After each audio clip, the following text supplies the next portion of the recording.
That necklace doesn't belong to her. The little girl's clear voice floated through the glittering ballroom with surprising calm. Yet somehow it carried farther than the orchestra, farther than the polite laughter, farther than the soft clink of crystal glasses, until every conversation seemed to collapse beneath its quiet certainty. Hundreds of guests turned toward the sound inside the Whitmore Foundation's annual charity gala overlooking the Manhattan skyline, where chandeliers scattered warm light across polished marble floors and floor-to-ceiling windows reflected the golden glow of the city below.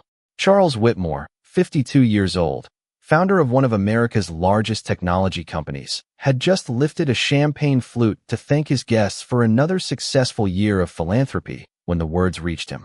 His hand stopped in midair. Across the ballroom, standing near a table decorated with white roses, was a little black girl no older than 8. Her braided hair was tied with faded blue ribbons that had clearly been carefully washed and reused many times. Her navy cardigan was slightly too large for her small shoulders, and the hem of her simple dress had been neatly stitched by hand. Hanging from one shoulder was an old canvas bag whose edges had softened from years of careful use. She wasn't trembling. She wasn't crying. She simply looked at the elegant woman standing beside Charles and repeated in the same steady voice, "That necklace doesn't belong to her." Silence swept across the ballroom like a passing cloud. Even the musicians lowered their instruments, sensing that something invisible had shifted. Vivian Hartley, graceful in a silver evening gown, instinctively touched the delicate antique necklace resting against her collarbone. It was a breathtaking piece, an intricate silver chain holding an oval locket framed by tiny pearls that shimmered beneath the chandelier lights. She smiled politely, almost effortlessly, the practiced smile of someone accustomed to expensive rooms and admiring eyes. "Sweetheart," she said softly, her tone warm enough to earn approving glances from nearby guests. "I think you may be mistaken." But Naomi Brooks never looked away from the necklace. Her brown eyes remained fixed on the tiny silver locket as though she recognized every curve of its design. Charles noticed something unusual then. It wasn't fear in the little girl's face. It wasn't anger either. It was recognition, the kind that only comes from memory. He lowered his glass without realizing it. "Do you know this child?" he quietly asked Vivian. For the briefest instant, too quick for anyone else to notice, Vivian's smile tightened. Then it returned exactly as before. "Of course not," she answered with a gentle laugh. "She's probably confused. These large events can be overwhelming." Several guests nodded sympathetically, already preparing themselves to dismiss the interruption as an innocent misunderstanding. Naomi finally took one careful step forward. The polished marble reflected her tiny shoes, making her appear even smaller against the sea of tailored tuxedos and glittering gowns. "My mama wore that necklace," she said. "Every birthday. Every Christmas, every time she wanted to remember someone." Charles felt an unexpected chill despite the warmth of the ballroom. Something about the sentence settled deep inside him, somewhere he hadn't visited in years. Vivian tilted her head kindly. "That's a lovely story," she replied. "There are many necklaces that look alike." Naomi slowly shook her head. "No, just one word. Quiet. Certain. Final." Around them, whispers began spreading from table to table like ripples across still water. Some guests exchanged curious looks. Others glanced awkwardly toward Charles, waiting for him to restore the evening's comfortable rhythm. But he found himself unable to speak. Instead, he stared at the necklace. It suddenly looked different from how it had only moments earlier. Not because the jewelry had changed, but because he realized he had never truly looked at it before. Vivian had told him it was an heirloom inherited from a distant aunt. He had accepted the explanation without another question. Now, for reasons he couldn't explain, he noticed details he had somehow overlooked.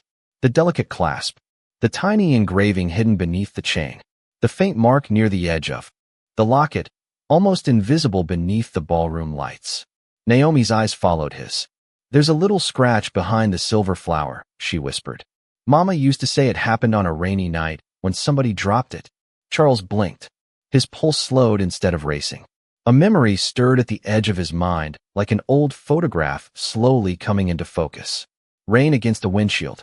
A quiet laugh. Silver catching the glow of a street lamp. He couldn't place it, but it was there. Vivian's fingers instinctively closed around the necklace, covering the locket completely. "Charles," she said with a soft smile, "perhaps security can help the child find whoever brought her here." Naomi looked directly at him for the first time. Her expression held neither accusation nor fear. It carried only the simple expectation that he would listen. "Please don't let her leave with it," Naomi said. "If she does, you'll never know the truth." The final words lingered in the magnificent ballroom long after her voice had faded, and for reasons Charles Whitmore could neither explain nor ignore, they sounded less like a child's claim and more like the answer to a question he had unknowingly carried for years. Charles Whitmore did not call for security. That alone surprised everyone standing close enough to witness the moment. The orchestra remained silent, their instruments lowered as though the music itself was waiting for permission to continue. Vivian Hartley rested her fingertips lightly against the silver locket around her neck, maintaining the same graceful smile that had charmed investors, reporters, and charitable donors for years. She took one elegant step toward Naomi Brooks, lowering herself just enough to appear gentle without surrendering an ounce of control. "Sweetheart," she said kindly, "where is your family tonight? Perhaps they are worried about you." Naomi answered without hesitation, "My grandmother is working." Her voice remained calm. "She cleans offices downtown on Friday nights." Several guests exchanged uncomfortable glances. Vivian nodded sympathetically. "Then perhaps we should help you find a safe ride home." Naomi slowly shook her head. "Not until he knows." She looked directly at Charles again. "My mama told me if I ever saw that necklace again, I had to tell the man who gave it to her." The words landed softly, yet they echoed through Charles's mind with startling force. He searched Naomi's face, trying to understand why she seemed so certain. She could not have been alive when those memories belonged to him. She was far too young. Vivian released a quiet laugh, careful and polished. "Children sometimes create wonderful stories from things they overhear," she said to the surrounding guests. "It is actually rather imaginative." A few people smiled politely, relieved by her composure. Charles did not smile. Instead, he found himself studying Naomi's expression. She was not performing. She was not searching for attention. If anything, she looked almost disappointed that no one else recognized what seemed painfully obvious to her. "What was your mother's name?" Charles asked, his voice lower than before. Vivian's head turned toward him so quickly that only the closest guests noticed. Naomi answered immediately, "Grace Brooks." The ballroom became impossibly quiet again. Charles felt something tighten inside his chest. The name brushed against an old memory that refused to fully surface. He repeated it almost to himself. "Grace." Vivian gently slipped her arm through his. "Charles," she whispered, "there were hundreds of people who crossed paths with your company over the years. Surely this is simply a coincidence." He did not answer. His attention remained fixed on Naomi. "How do you know I gave your mother that necklace?" Naomi looked down at the worn canvas bag hanging from her shoulder before raising her eyes again. "Because she told me the man who gave it to her always checked the clasp twice before she put it on." Charles stared at the necklace. Without thinking, he reached toward it. Vivian instinctively stepped backward, almost too quickly, before catching herself and smiling again. "Please," she said softly. "Everyone is watching." He withdrew his hand, but the movement had already planted another seed of doubt. Naomi continued quietly. "He said he worried it would come loose because the clasp was delicate." Charles could suddenly remember standing inside a small jewelry shop many years ago. The jeweler had apologized because the antique clasp could not be replaced without damaging the original design. Charles had laughed and promised he would simply check it himself every time. The memory flashed only for an instant before disappearing again, but it left behind an unmistakable feeling. He had done exactly what Naomi described. Vivian noticed the change in his face. "Memories can play tricks on all of us," she said warmly, "especially when someone tells an emotional story." Naomi did not argue. She simply reached into her canvas bag. The room collectively held its breath. She did not pull out a phone. She did not reveal some dramatic object. Instead, she carefully unfolded a faded handkerchief embroidered with tiny blue flowers. Inside it rested a small silver key, no longer than 2 inches, attached to a thin piece of blue ribbon that had clearly been tied by hand years before. Naomi held it gently in both hands. "Mama told me this key belongs with the necklace," she said. "She said if I ever found the necklace, The man would recognize the ribbon because he tied the knot himself after saying he could never remember fancy bows. Charles felt his heartbeat become strangely slow. He looked at the uneven knot securing the faded ribbon. It was not decorative. It was practical, clumsy, familiar. He used that exact knot every time he wrapped a package because his father had never taught him anything else. It was a habit he had never realized he still carried. Vivian's composed smile flickered for less than a second before returning. "Charles," she said gently, "I believe this child has been misled by someone with unfortunate intentions." Naomi lowered the tiny key back into the handkerchief with extraordinary care. "No," she answered softly. "Mama said people forget. Things do not." Charles could not explain why those 4 words unsettled him more than every accusation that had come before. Around him, the ballroom remained frozen beneath the warm chandelier light, but the evening no longer felt like a celebration. It felt like the beginning of a memory that had been waiting years for someone brave enough to unlock it. Charles Whitmore never took his eyes off the tiny silver key resting inside the faded handkerchief. The ballroom had slowly filled with whispers again, but they no longer sounded like casual conversation. They carried curiosity now, and curiosity had a way of becoming truth if left unanswered. Vivian hardly noticed the changing mood before anyone else. Years spent navigating boardrooms and charity galas had taught her exactly when a room began slipping beyond her control. She offered another effortless smile to the guests surrounding them. "Everyone," she said warmly, "I am sure there is a perfectly reasonable explanation. This sweet little girl has obviously inherited some treasured family stories, and those memories deserve respect. But tonight is a celebration. Let us not turn it into confusion."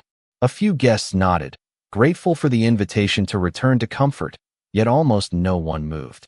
Charles finally spoke. "Naomi." His voice was calm, almost gentle. "Did your mother leave you anything else?" Naomi looked down at the old canvas bag hanging from her shoulder.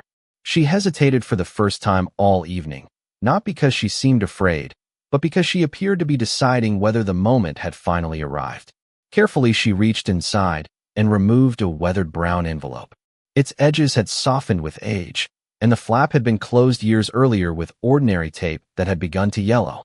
She held it with both hands as though it were something far more valuable than money. "Mama told me not to open it," Naomi said quietly. She said it belonged to the man who would recognize the necklace. Charles felt an unfamiliar weight settle over him. "You have never looked inside?" Naomi shook her head. "She asked me to promise." Her answer came without hesitation. There was no pride in her voice, only simple honesty. Charles slowly nodded. "Promises matter." Naomi stepped closer until only a few feet separated them. The polished marble reflected both of their figures beneath the warm chandelier light. One powerful businessman in a tailored tuxedo and one little girl wearing carefully repaired shoes. The contrast drew every eye in the ballroom. She extended the envelope toward him. "Then it belongs to you." Charles accepted it with remarkable care. The paper felt fragile beneath his fingertips, as though years of waiting had settled into every crease. Vivian quietly reached for his arm.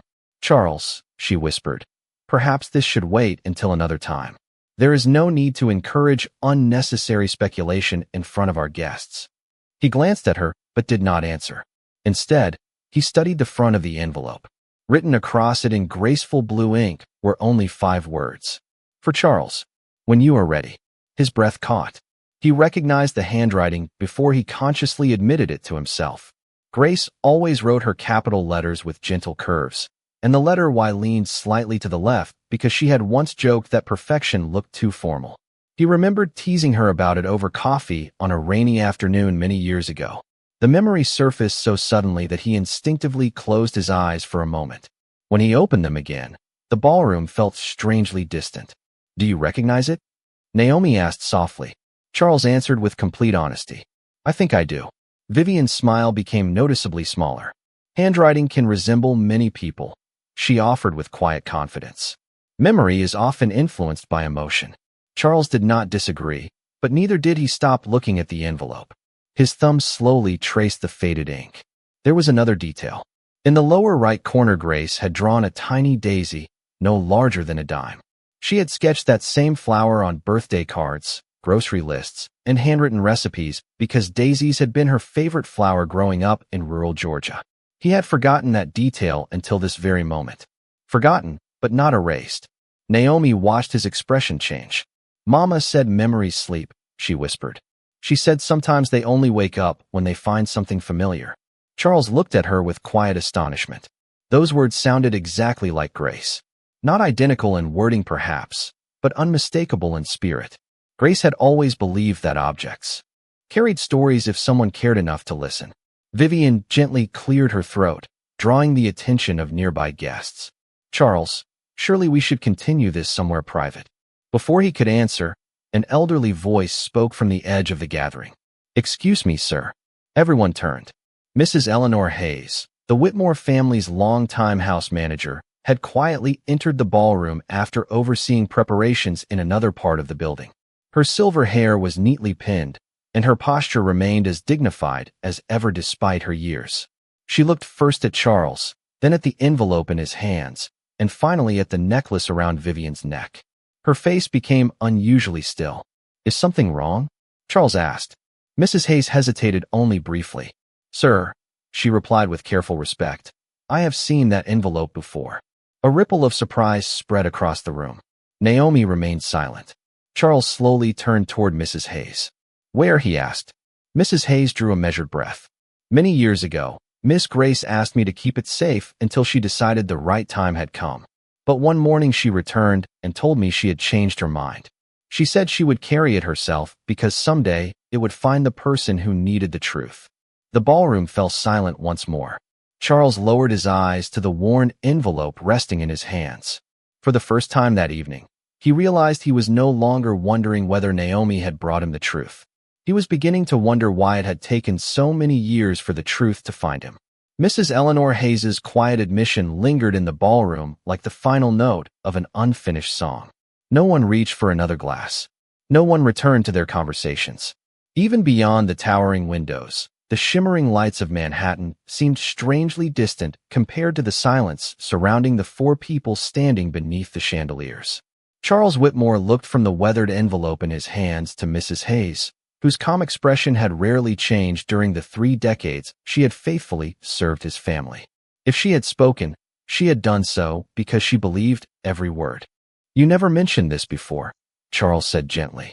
Mrs. Hayes lowered her eyes with quiet regret. "Because I gave Miss Grace my word that I would not speak of it unless the truth found its own way back to you." Charles slowly nodded. "And tonight you believe it has?" "Yes, sir," she answered without hesitation. Vivian Hartley took a graceful step forward, her voice as polished as ever. "Charles, everyone here respects Mrs. Hayes, but memories become uncertain after enough years. Surely we should not build conclusions on fragments from the past." Her tone remained pleasant, almost comforting, yet something inside it had changed. Naomi Brooks noticed it immediately. The warmth sounded practiced now instead of natural. Charles noticed it as well, although he could not have explained why. He looked at Vivian with quiet curiosity rather than agreement. "You said the necklace belonged to your aunt," he said. "Yes," Vivian answered smoothly. "She left it to me before she passed away." Charles glanced toward the delicate silver locket resting against her dress. "Do you have a photograph of her wearing it?" Vivian blinked once. "Only once. Not with me. Have you ever shown me one?" She smiled again, although the smile no longer reached her eyes. "I never imagined I would need to document a family keepsake." The answer sounded reasonable to many of the guests standing nearby, but Naomi quietly tilted her head. "Mama always took pictures on birthdays," she said softly. "She said people forget stories, so photographs help them remember." Charles looked down at the envelope again. Grace believed that too. The words escaped before he realized he had spoken them aloud. Vivian's expression remained composed, but she folded her hands together more tightly than before. "Charles," she said carefully, "you are allowing emotions to guide you." "Perhaps," he admitted, "but emotions are not the same as lies." The sentence settled over the ballroom with surprising weight. Mrs. Hayes slowly stepped closer. "Sir, there is something else I never understood until tonight." Charles lifted his eyes. "Go on." "Miss Grace always wore that necklace with one particular ribbon hidden inside the locket." She once told me the ribbon mattered more than the silver because it reminded her that ordinary things often carried extraordinary promises.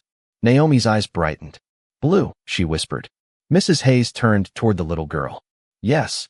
Naomi carefully unfolded the faded handkerchief once more and held up the tiny silver key attached to the worn blue ribbon. This one. Mrs. Hayes looked at it for several long seconds before a quiet breath escaped her lips. I believe it is. Several guests exchanged astonished looks. Vivian quickly answered before anyone else could speak. Blue ribbons are hardly uncommon. Naomi nodded politely. No, but this knot is. Charles looked down instinctively. The ribbon had been tied with the same uneven practical knot he had recognized only minutes earlier. Naomi smiled very gently. Mama said he never learned fancy bows. Mrs. Hayes looked toward Charles with unmistakable surprise. You always tied packages exactly like that for the staff Christmas gifts. Charles let out the smallest laugh, not because anything felt amusing, but because the forgotten habit suddenly seemed impossible to dismiss.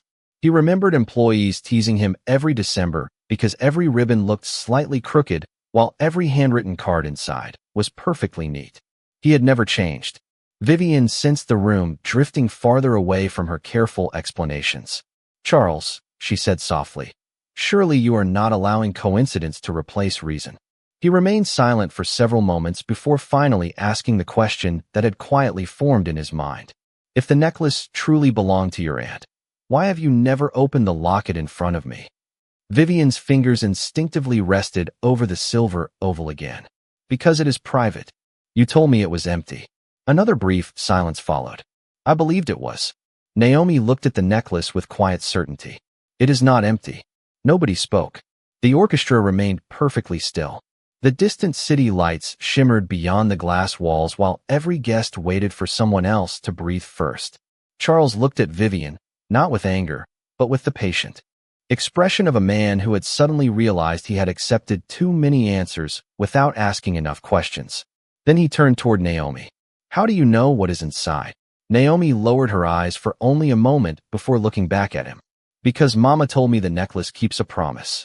Charles tightened his fingers around the unopened envelope. For the first time since the gala had begun, he no longer felt as though he was standing inside one of New York City's most elegant ballrooms. He felt as though he was standing at the doorway of a forgotten chapter of his own life, and the smallest person in the room seemed to hold the key to opening it. Charles Whitmore looked at the silver locket once more before lifting his eyes toward the guests gathered around them. Their faces reflected curiosity instead of celebration now, and he understood that whatever happened next did not belong in the center of a ballroom filled with cameras, reporters, and donors. He folded the weathered envelope carefully and slipped it inside the inner pocket of his jacket, as though protecting something fragile that had already survived too many years. Then he turned to Naomi Brooks. Would you come with me? He asked quietly. Naomi nodded without hesitation. Yes, sir. Charles glanced toward Mrs. Eleanor Hayes. Please ask the orchestra to continue. The evening should not end because of unanswered questions. Mrs. Hayes smiled gently and walked toward the conductor. Within moments, soft strings filled the ballroom again. The music returned, but it sounded different now. It no longer belonged to celebration alone. It carried expectation. Charles extended a hand toward Naomi, not to lead her by force, but simply to invite her to walk beside him. Naomi looked at his open hand for a brief moment before placing her small fingers into it. The gesture lasted only seconds, yet several guests quietly watched with surprise. Vivian Hartley followed a few steps behind them, maintaining her composed expression despite the growing uncertainty in the room. Together they crossed the marble floor toward a private library overlooking the Hudson River, a room Charles often used whenever he needed. A few moments away from crowded events, the heavy wooden doors closed softly behind them, leaving only 4 people inside the quiet room. Shelves lined with leather-bound books stretched toward the ceiling. A fireplace cast gentle light across polished oak floors, while the distant glow of ferry boats drifted across the dark river outside the tall windows.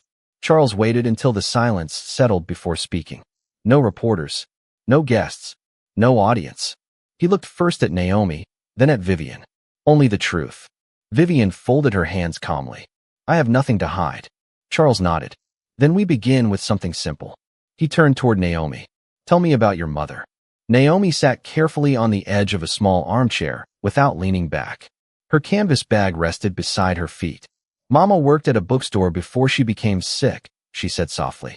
She liked old stories because she said people always leave pieces of themselves inside books. Charles listened without interrupting. She kept the necklace in a wooden box. Naomi continued. She never wore it after I was born. She only opened the box on my birthday and at Christmas. She would hold it for a little while, smile, and then put it away again. Charles felt another forgotten memory stirring. Grace had loved old bookstores.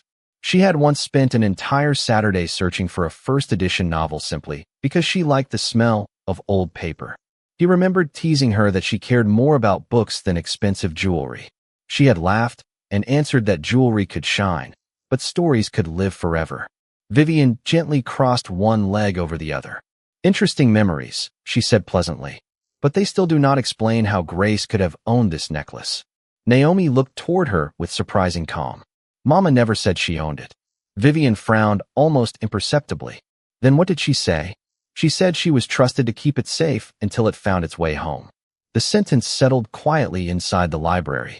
Charles slowly turned toward the necklace resting against Vivian's dress. You never mentioned that your aunt collected antique lockets, he observed. Vivian answered smoothly. There was never any reason to discuss every piece of jewelry I inherited. What was your aunt's name? Charles asked. Margaret Ellison. Where did she live? Boston. What was her favorite flower? Vivian paused. I honestly do not remember. Charles remained silent for several seconds. The questions had not been meant as a test, yet each answer seemed to drift farther from certainty. Naomi quietly opened her canvas bag again and removed a worn photograph protected inside a clear plastic sleeve. She stood and carried it carefully to Charles. Mama always kept this with the necklace. Charles accepted it with steady hands.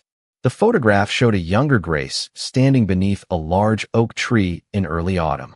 She was smiling toward the camera, wearing a simple cream-colored sweater, and around her neck rested the same silver locket. Charles stared at the image without blinking.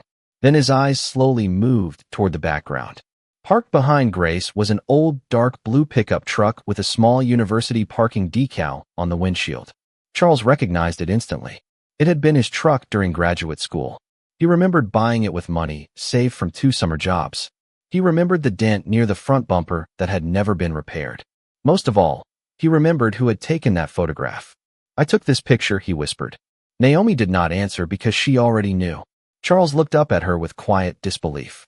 The room suddenly felt much smaller than before. Vivian opened her mouth as though searching for another explanation, but no words came. Charles lowered his eyes to the photograph once more, and for the first time in many years, he no longer questioned whether his memories could be trusted. He questioned only how he had allowed them to remain buried for so long. Charles Whitmore remained motionless, the old photograph still resting in his hands as though moving even an inch might cause the fragile memory to disappear again. The fire crackled softly inside the library, casting warm reflections across the polished wood shelves. Yet Charles barely noticed the room around him anymore. His attention remained fixed on Grace's smiling face beneath the autumn oak tree and on the pickup truck parked behind her.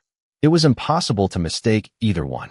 He slowly looked up at Naomi Brooks, whose calm expression never asked for sympathy or demanded belief. She had simply carried the truth exactly as her mother had entrusted it to her. Where did your mother keep this photograph? Charles asked quietly. Naomi folded her hands together. Inside the same wooden box as the necklace. Did she ever tell you why she stopped wearing it?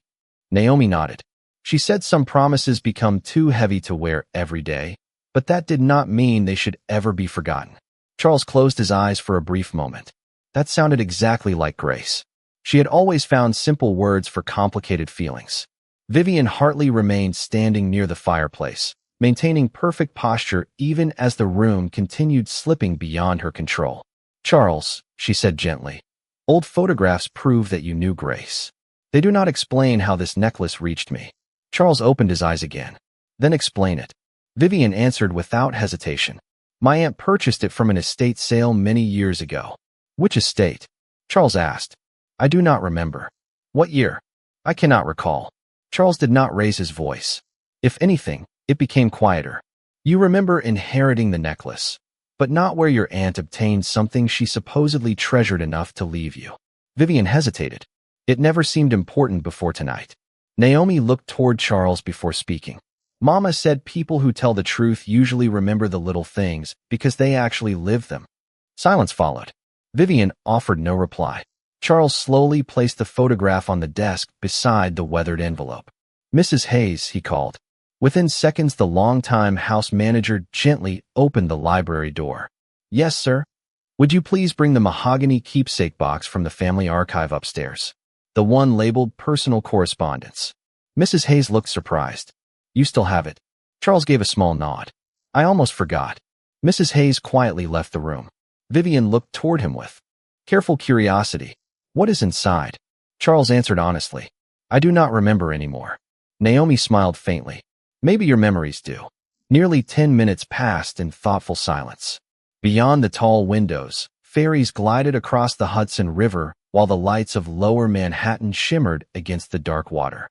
Soft music from the ballroom drifted faintly through the walls, reminding everyone that the gala continued without them. Finally, Mrs. Hayes returned carrying a polished mahogany box no larger than a briefcase. She placed it gently upon the desk. A thin layer of dust still rested along its edges. Charles stared at it for several moments before reaching into his pocket. His fingers closed around the tiny silver key Naomi had carried so carefully inside the embroidered handkerchief. He looked at the key, then at the small lock attached to the box. Neither Naomi nor Mrs. Hayes spoke. Vivian quietly folded her arms. Charles inserted the key. It slid into place without resistance. A soft metallic click echoed through the library. No one breathed. Slowly, Charles lifted the lid.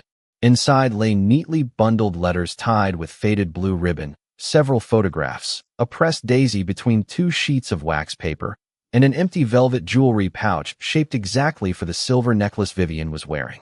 Charles picked up the pouch first. Sewn into the inside lining were tiny embroidered initials. G and C, Grace and Charles. His throat tightened. Mrs. Hayes covered her mouth with one trembling hand. "I embroidered those initials myself," she whispered. "Miss Grace asked me to do it as a surprise." Charles carefully set the pouch down before lifting one of the letters. The envelope had never been opened. Grace's familiar handwriting appeared across the front. "Charles, read this only if we ever lose our way." His hands remained perfectly still, but his heart felt anything but steady. Naomi looked at the unopened letter and quietly said, "Mama told me there were answers waiting for the day you were ready to ask the right questions." Charles slowly nodded. "I think that day has finally arrived." Then his eyes drifted toward the empty velvet pouch, and finally settled on the silver necklace still resting against Vivian's dress. For the first time that evening, there was no uncertainty left in his expression. He no longer wondered whether the necklace belonged inside the box. He knew it did, and somewhere between the forgotten letters, the faded photographs, and the little girl who had refused to stay silent, the truth had already begun finding its way home. Charles Whitmore rested his fingertips on the unopened letter for several long seconds before carefully setting it back inside the mahogany box. Something told him that another truth needed to be faced before he unfolded words that had waited so many years to be read. His eyes lifted slowly toward the silver necklace resting against Vivian Hartley's dress. The room remained silent except for the gentle crackle of the fireplace and the distant sound of music drifting from the ballroom below. Naomi Brooks stood quietly beside the desk, her small hands folded in front of her, watching not with impatience, but with the quiet confidence of someone who had fulfilled a promise exactly as it had been given to her. Charles finally spoke. "Vivian, I would like to see the locket." His voice was calm, almost gentle, but there was no uncertainty left within it. Vivian answered with the same measured composure she had carried all evening. "Charles, this has gone far enough. We have allowed assumptions to replace facts." "Then let us look at the facts together," he replied. She hesitated only briefly before unclasping the necklace from around her neck. The silver chain slipped into her hands, catching the warm light from the fireplace before she placed it carefully on the polished desk. Charles reached toward it with remarkable care, as though afraid that even the smallest careless movement might damage something far more valuable than silver. He turned the locket over. There, Almost hidden beneath years of gentle wear, rested the tiny crescent-shaped scratch Naomi had described. His thumb paused over the mark. He remembered the rainy evening when Grace had accidentally dropped the necklace onto a stone walkway outside a little coffee shop. She had apologized over and over while. He laughed and told her the scratch would simply become part of its story. That memory returned now with startling clarity. Charles closed his eyes for only a moment before opening the delicate clasp. The hinge resisted slightly, then gave way with a soft click. Inside, instead of empty velvet as Vivian had claimed, rested two carefully preserved keepsakes. On one side was a tiny photograph of Grace smiling beneath the same oak tree shown in the larger picture Naomi had carried. On the opposite side was a folded strip of cream-colored paper protected beneath a thin glass cover. Charles carefully removed it with steady fingers. The handwriting belonged to him. He recognized every letter before he even read the words aloud. For Grace, if we ever lose our way, this necklace will remember what we forget. The room fell perfectly still. Mrs. Eleanor Hayes lowered her eyes as quiet tears gathered without a sound. Naomi smiled softly, not because she had been proven right, but because another promise had been kept. Charles looked toward Vivian with quiet disbelief rather than anger. You told me this locket was empty. Vivian drew a careful breath. I never opened it. Charles gently held up the folded note. Someone did. Vivian's confident expression finally wavered. Perhaps my aunt placed those things inside before giving it to me. Mrs. Hayes slowly shook her head. No, ma'am. I watched Mr. Whitmore place that note inside himself many years ago. Miss Grace asked him to write something only the two of them would understand. Charles looked back at the words. The sentence was unmistakably his. He even recognized the fountain pen he had favored during those years because one letter carried the slight ink flourish that pen always left behind. Naomi quietly reached into her canvas bag once more. There is one more thing. She carefully unfolded another small piece of paper that had been tucked inside the faded handkerchief. It was not a letter. It was a receipt from a neighborhood jeweler dated more than 20 years earlier. Charles accepted it and immediately recognized the store's name. Beside the description of the necklace appeared one handwritten instruction. Hidden compartment sealed with personal message at customer's request. Customer signature, Charles Whitmore. He stared at his own signature in complete silence. There could no longer be any doubt. The necklace had never belonged to anyone else. It had always been entrusted to Grace. He slowly placed the receipt beside the open locket and looked toward Naomi. Your mother protected this truth all these years. Naomi nodded. She said the necklace was never about owning something beautiful. It was about returning something important when the right heart was ready to receive it. Charles felt the weight of those words settle deeply inside him.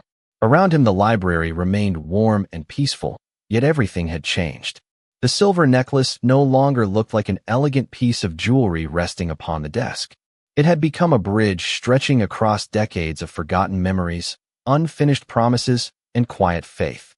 And it was not a powerful businessman who had found the way across that bridge. It was a little girl who had refused to let a promise disappear with time.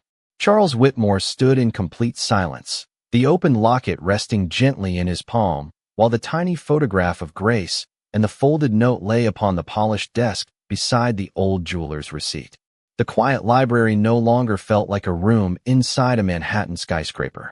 It felt like a place where time itself had paused, patiently waiting for forgotten promises to find their rightful owners again. Vivian Hartley slowly released a measured breath, refusing to surrender the calm expression that had served her so well throughout the evening. Charles, she said softly, I understand how emotional this discovery must be, but there is still no proof that I knowingly misled you. Charles looked at her with neither anger nor accusation. Instead, there was sadness in his eyes, the kind that only appeared when trust quietly slipped away. Then help me understand, he replied. Tell me exactly how this necklace came into your possession. Vivian lowered her eyes for the first time that evening. Several years ago, I was organizing donations from an old storage property that had once belonged to distant relatives. I found a small jewelry box among several forgotten belongings. The necklace was inside. Charles listened without interrupting. There was no note, he asked. Vivian hesitated. There was an envelope. Mrs. Eleanor Hayes slowly lifted her head. Naomi Brooks remained perfectly still. What happened to it? Charles asked. Vivian's voice became noticeably quieter. I believed it contained old personal papers that no longer mattered. I never read them. I set the envelope aside, and eventually I lost track of it during the move. Charles glanced toward the weathered envelope resting safely inside the mahogany box. The envelope did matter, he said gently. Someone protected it for decades. Vivian nodded slowly. I understand that now. Charles did not respond immediately. Instead, he carefully placed the necklace inside the empty velvet pouch embroidered with the initials G and C. The silver chain settled perfectly into the place where it had obviously rested years before. It was such a precise fit that even Vivian quietly closed her eyes for a moment. No explanation could erase what everyone in the room had just witnessed. Naomi stepped closer to the desk. Mama always said some things find their way home, even when people do not know they are lost. Charles looked at her and smiled for the first time that evening. It was not the polished smile of a billionaire greeting donors. It was smaller, quieter, and deeply genuine. Your mother was a remarkable woman, he said. Naomi nodded proudly. She was. Mrs. Hayes gently touched the edge of the mahogany box. Miss Grace believed that truth should never embarrass people. She believed it should help them become better. Those words settled over the room with quiet grace. Charles looked toward Vivian once more. I do not believe you created this story, he said honestly. But I do believe you accepted something precious without asking where it truly belonged. Vivian's shoulders relaxed as though she had been carrying an invisible weight all evening. You are right, she admitted. I should have asked more questions. I should have looked inside the locket. I should have wondered why something so personal arrived without any history. Charles slowly nodded. Sometimes the greatest mistakes are not made through cruelty. They are made through indifference. Vivian lowered her gaze. I am sorry. The apology was quiet, without excuses or dramatic gestures. Naomi looked toward her with gentle eyes. Mama said saying you are sorry matters most when you also choose to make things right. Vivian met the little girl's eyes and gave a small nod. Then I would like to make it right.